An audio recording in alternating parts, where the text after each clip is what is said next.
అందరికీ నమస్కారం. నా పేరు రమ. నువ్వే నా ప్రాణం 33వ భాగం. రచయిత తనూషా రెడ్డి గారు. కనుబొమ్మలు ముడేసి ఏ నిందలు వేసింది మీ పిన్ని అని అడుగుతాడు వేద్. అది చాలా పెద్దది, ఇప్పుడు చెప్పలేను, తర్వాత చెప్తాను. అదిగో ఆ తెల్లటి పెయింట్ వేసుకెళ్ళి మా చెల్లుండేది అని అనిల్ చూపిస్తాడు. జస్ట్ మధ్యలో రెండిళ్ళ తేడాతో ఉంటుంది. ఇల్లు పెద్దదే అయినా ఇంటికంటే ఓపెన్ కాంపౌండ్ స్థలం ఎక్కువగా ఉంటుంది. ఆ పెద్ద ఇంటికి దిగువన శుభ ఉండే పెంకుటిల్లు ఉంటుంది. మధ్యలో తులసి కోట, చుట్టూ మొక్కలు, చెట్లు, చిన్న సైజ్ తోటలాగా ఉన్న శుభ లేక ఎండిపోయి ఉంటాయి మొక్కలు. చుట్టూ గోడ, ఒక పెద్ద గేట్. సిగరెట్ అంటించి అనిల్ వైపు చూస్తూ స్మోక్ గాల్లో వదిలితే, మీకు స్మోకింగ్ అలవాటు ఉందా వేద్ గారు అని అనిల్ షాక్ అవుతూ అడుగుతాడు. అదేదో పెద్ద పాపం అన్నట్లు అడుగుతావెందుకు? డ్రింకింగ్ హ్యాబిట్ కూడా ఉంది. అప్పుడప్పుడు మార్ఫిన్, కొకైన్ కూడా తీసుకుంటాను, కానీ లిమిటెడ్ అని అంటాడు వేద్ కూల్గా. ఏంటండి ఇది, నాకే ఇలా చెప్తున్నారు? ఇంతకీ మా చెల్లిని ఎందుకు కలవాలని చూస్తున్నారు మీరు? శుభ కోసం చూస్తున్న వేద్కు చిరాకు దొబ్బి, కాస్త వెయిట్ చేయి, నీ చెల్లితోనే చెప్పిస్తానని అంటాడు వేద్. వేద్ కాన్ఫిడెన్స్ చూసి సైలెంట్ అయిపోతే, సరిగ్గా అర్ధగంటకు తలకు చుట్టుకున్న టవల్తో ఎలిఫెంట్ గ్రే కలర్ పట్టులంగా, సేమ్ కలర్ బుట్ట రెక్కలున్న బ్లౌజ్, కుంకుమ కలర్ ఓనీ వేసుకొని అప్పుడే బయటికి వస్తుంది శుభ.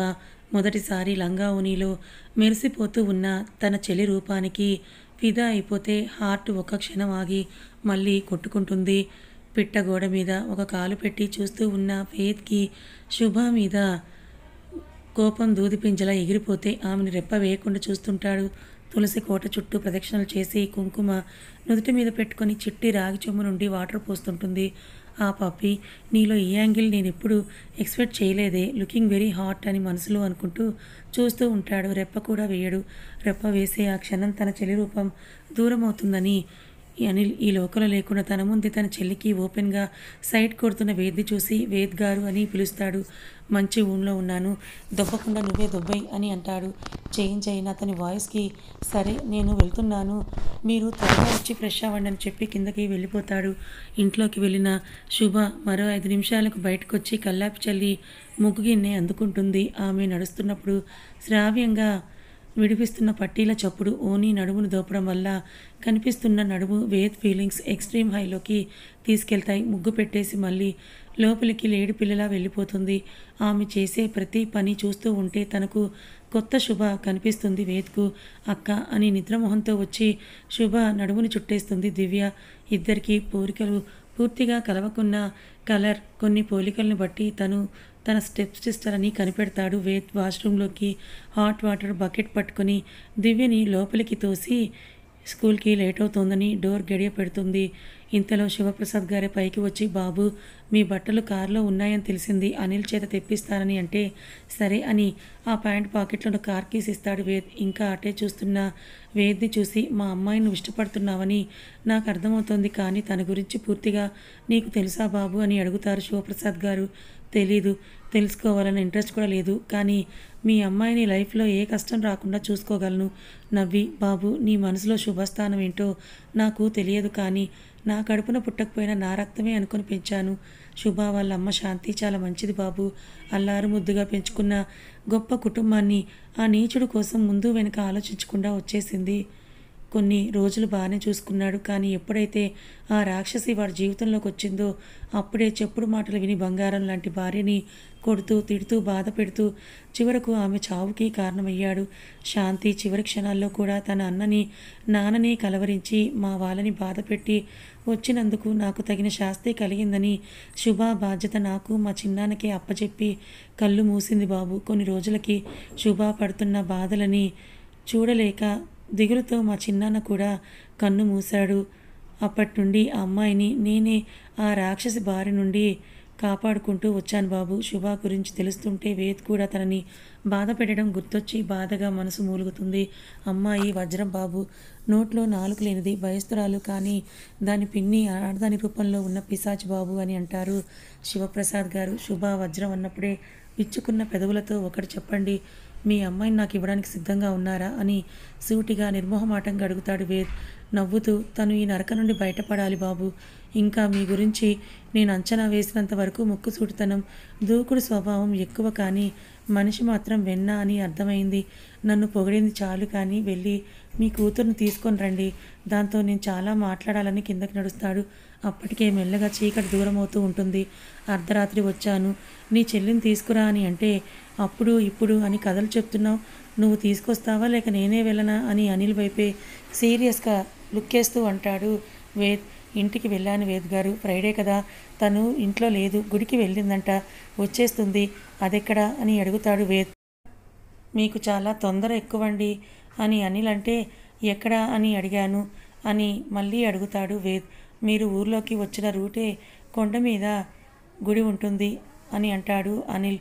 థ్యాంక్స్ అని అంటూ తన కార్ కీస్ని తీసుకొని నిమిషం కూడా లేట్ చేయకుండా అటువైపుకి వెళ్ళటానికి కార్ని స్టార్ట్ చేస్తాడు. 5 నిమిషాల్లో గుడిని చేరుకుంటాడు వేద్. గుడి కొండ మీద నుండి ఓ 50 స్టెప్స్ ఉంటాయి. అడుక్కో 4 మెట్లు ఎక్కుతూ వేసుకున్న లోఫర్స్ అక్కడే వదిలేసి లోపలికి వెళ్ళి చుట్టూ చూస్తాడు. మొత్తం పాతరాతి కట్టడం, అందంగా ఉంటే ఎత్తైన మర్రి చెట్టు నిండుగా ఉంటుంది. చుట్టూ చూస్తున్న వేద్కు లోపల గర్భగుడిలో కళ్ళు మూసుకొని ఎదురుగా ఉన్న అమ్మవారికి చేతులు జోడిస్తూ ఉంటుంది శుభ.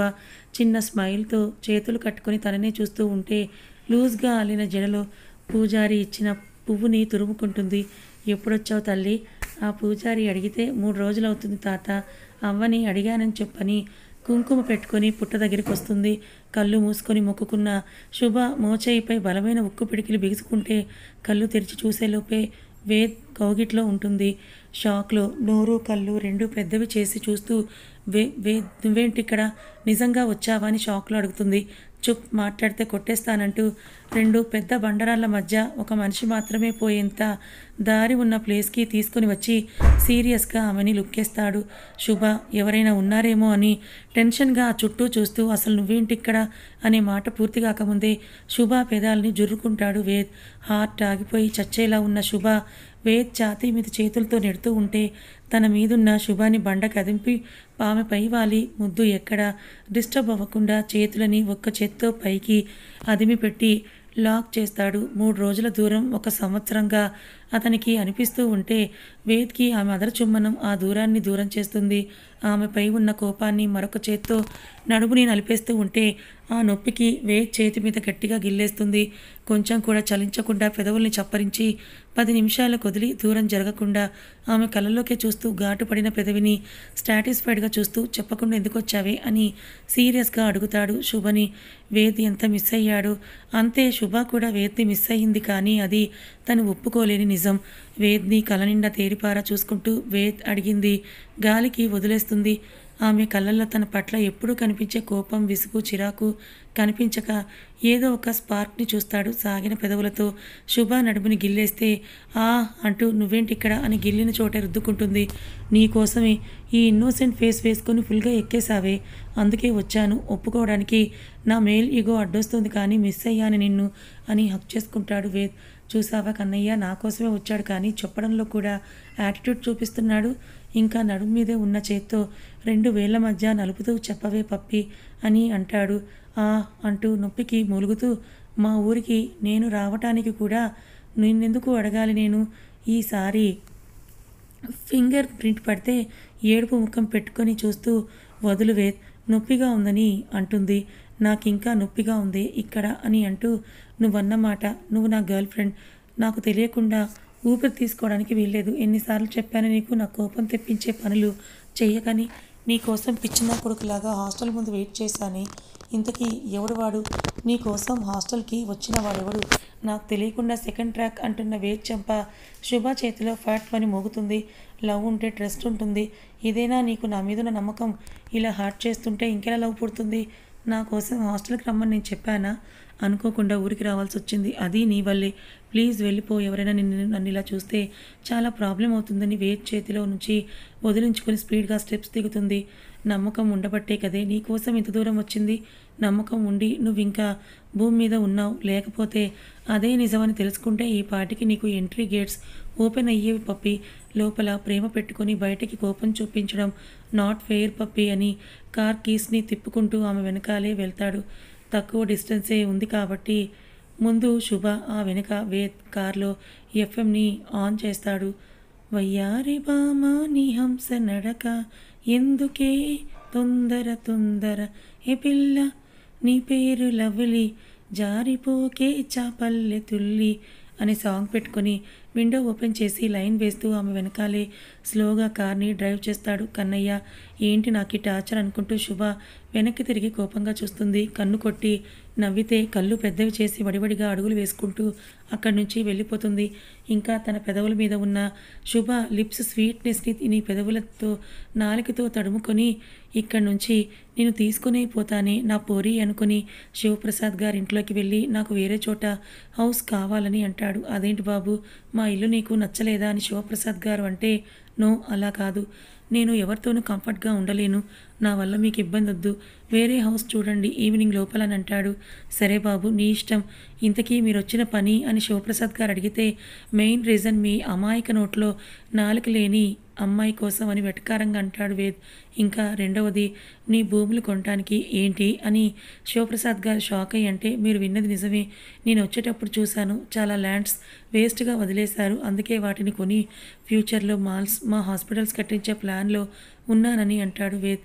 బాబు మీ ఆలోచన బాగుంది, కానీ ఇవే మాకు జీవనాధారం, నష్టపోవడం, ఇంకా ఎరువు మందులు కొనలేక భూములు బీడుగా మారిపోయాయి, ఇవి కూడా అమ్ముకుంటే మేమెలా బ్రతకగలం, వ్యవసాయం తప్ప మరొక పని రాదని శివప్రసాద్ గారు అంటే, బాగా ఆలోచించిన వేద్, బలవంతం ఏమీ లేదు, మీకు వ్యవసాయం చేయడానికి నేను హెల్ప్ చేస్తాను, కానీ ఊరికే కాదు, మీ ల్యాండ్ డాక్యుమెంట్స్ నాకు ఇవ్వాలి శివప్రసాద్ గారు. వేద్ డబ్బున్న అబ్బాయి అని తెలుసు, కానీ మరి ఊర్లో ఉన్న భూములన్నీ కొనేసేంత రిచ్ అని తెలిసి షాక్లో ఉండిపోతాడు. మీరు ఈ ఊరికి పెద్ద, బాగా ఆలోచించుకొని ఊర్లో ఉన్న వాళ్ళతో డిస్కస్ చేసి మీ నిర్ణయం చెప్పండి అని అనిల్ వైపు చూస్తూ వాష్రూమ్ ఎక్కడని అడుగుతాడు. రైట్ సైడ్ అని అంటే, థ్యాంక్స్, ఈవినింగ్ లోపు హౌస్ చూడు అనిల్ అని లోపలికి వెళ్ళిపోతాడు. ఇంకా ఏం ఆలోచిస్తున్నారు నాన్న, నన్ను అడిగితే ఈ భూములు అమ్మేయడమే బెటర్ అని అనిపిస్తుంది నాన్న. అనిల్ ఏమంటున్నావురా, నిజం నాన్న, ఇదే సంవత్సరంలో ఎంతమంది ఆత్మహత్య చేసుకున్నారు నాన్న, నష్టాల మధ్య గొడ్డు పని చేసి చావడం కన్నా భూములని అమ్మి కనీసం తర్వాత తరానికైనా మంచి భవిష్యత్తు ఇవ్వచ్చు, తప్పు నాన్న, అలా అనకూడదు, పండించేవాడు రైతు, భూమాతకి ఉన్నంత ఓర్పు ఉండాలి అనిల్, ఈరోజు పండించడం ఆపేస్తే రేపటి తరానికి తిండి ఎలారా, నన్ను ఆలోచించుకొనివ్వు, ముందు నువ్వు వెళ్ళి శ్రీనివాస్ ఇంటికి ఎదురుగా ఉన్న కొత్త గెస్ట్ హౌస్ని క్లీన్ చేయించి వేద్ బాబుకి కావాల్సినవన్నీ సమకూర్చు, మన ఇంటి అతిథి ఎక్కడా ఏ ఇబ్బంది పడకూడదు, టైం కలిసి వస్తే మన ఇంటికి అల్లుడు కూడా అవుతాడని అనిపిస్తోంది నాన్న, అదే జరగాలని నాకు కూడా ఉందిరా, అమ్మాయి మీద ప్రేమ అతని కళ్ళల్లో నేను చూశాను, వేళ కాని వేళ శుభ కోసం వచ్చినప్పుడే నాకు అది అర్థమయ్యింది, కానీ పెళ్ళంటే అంత సులువు కాదు అనిల్, ముందు అమ్మాయి ఒప్పుకోవాలి, ఆ రాక్షసిని బాబాయిని ఎదిరించి ఆ నీచుడు వివేక్ బారి నుంచి తప్పించాలి, అమ్మాయి చదువు పూర్తి కావాలి, అప్పుడే పెళ్ళి అని శివప్రసాద్ గారు అని బయటికి వెళ్ళిపోతాడు అనిల్. మనసులో నా చెల్లికేమో కానీ నా బాబాయ్కి కరెక్ట్ మొగుడితనే, ఇంకా ఆ వివేక్ అయితే యమధర్మరాజు, దేవుడా నా కోరిక తీర్చు ప్లీజ్, ఆ వివేక్ నా బాబాయ్ వేద్ గారి చేతిలో తన్నులు తినటం నేను చూడాలి, ఇన్ని రోజులు మా నాన్న బంధాలు, రక్త సంబంధం, పరువు అంటూ నా చేతుల్ని కట్టేశాడు, శుభ పడిన ప్రతి బాధకు, కార్చిన ప్రతి కన్నీటి బొట్టుకి ప్రతీకారం వేద్ గారి వల్ల తీరాలని అనుకుంటాడు. ఇంతలో స్నానం చేసి వచ్చిన వేద్, ఇలా పగటి కలలు కనడమే సరిపోతుందా, ఇంటికొచ్చిన గెస్ట్కు మర్యాదలు చేసే మేనర్స్ ఏవైనా ఉందా లేదా అని తల తుడుచుకుంటూ అంటాడు. సారీ వేద్ గారు, రండని అమ్మ టిఫిన్ తీసుకునిరా అని అరుస్తాడు. వస్తున్నా అని అంటూ పద్మగారు వేడి వేడి పెసరట్లు వేసుకొని వేద్ కోసం తీసుకొని చాలన్నా కూడా కొసరి కొసరి వడ్డిస్తూ ఉంటుంది. ఇంటికొచ్చిన శుభ నేరుగా తను ఉండే ఇంట్లోకే వెళ్ళి గోడకి ఆనుకొని నవ్వుకుంటూ, కన్నయ్య నా కోసం వచ్చాడు నా ప్రేయు అని సంతోషం పట్టలేక గిరిగిరా 2 రౌండ్లు తిరిగి ముద్దు పెట్టడం గుర్తొచ్చి ఇంకా మంటగా ఉన్న తన పెదవులని తడుముకుంటూ ఉంటుంది. శుభ మంటగా అనిపించింది. నడుముని చూసుకుంటూ ఉంటే వేళ్ళ అచ్చులు తెల్లగా తేలి కనిపిస్తూ ఉంటే ఆ నొప్పి ఆమె మనసుని చేరదు. వేద్ చొరవగా తన పెదనాన్న ఇంటికి వెళ్ళడం చూసిన శుభ, పెదనాన్న వేద్కి ఎలా తెలుసు అని ఆలోచిస్తున్న శుభని, ఒసే ఎక్కడ చచ్చావే, కాఫీ ఇవ్వవే అని బారెడు పొద్దు వచ్చాక లేచిన శారద అరుస్తుంది. భయంగా వస్తున్న పిన్ని అని అంటూ బయటికి నడుస్తుంది. లంగా ఓణిలో ముద్దుగా ఉన్న శుభను చూసి పళ్ళు నూరుతూ చేసిన ఘనకార్యం చాలదని సింగారించుకొని మరీ ఊర్లో కూరేగావే అని అంటుంది.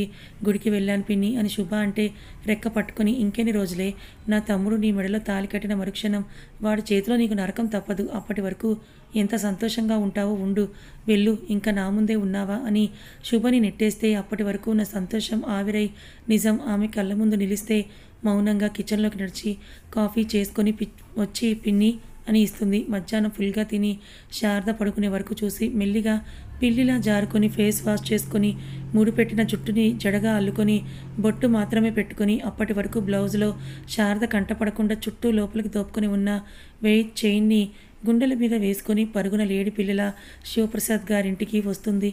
నిశ్శబ్దంగా ఉన్న ఇంట్లో ఎవరి అలికిడి వినిపించక పోవడంతో పెరట్లో ఉన్న పద్మ దగ్గరికి వెళ్తుంది. పెద్దమ్మ, పెదనాన్న ఎక్కడా కనిపించట్లేదు, పొలానికి వెళ్ళాడే, మందులు కొట్టించాలి కదా.